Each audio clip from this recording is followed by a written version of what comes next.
Hi friends, দায়িত্ব কাকে বলে আজকে প্রণব দাস আমাকে দেখিয়ে দিল।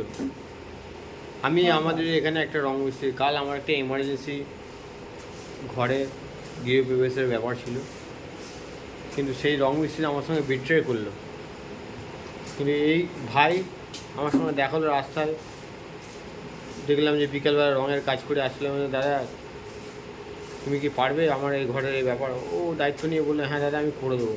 রাত আজ বাজছে 11:44, এখনও পর্যন্ত ও কাজ করে, দায়িত্ব আজও বুঝিয়ে দিল। আর যে রং মিস্ত্রি দায়িত্ব নিয়ে আমাকে ডুবিয়ে দিল, তার নাম বলবো না, আশেপাশেরই আছে, কিন্তু এই ভাইকে দেখে নাও, খুবই দায়িত্ববান ছেলে, সত্যি সত্যি। ও আজকে স্যাটিসফ্যাকশন করবে আমাকে। প্রকাশ দাস, সত্যি এখনও পর্যন্ত ও খেটে আছে। ও আমাকে একটা কথা দিয়েছিল যে দাদা তোমার কাজ আমি উদ্ধার করে দেবো, তুমি যখন বিপদে যখন পড়েছো আমি তোমাকে উদ্ধার করে দেবো।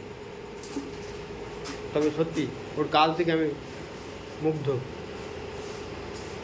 এরকম ছেলে থাকলে আপনারাও সবাই ভরসা রাখতে পারবেন।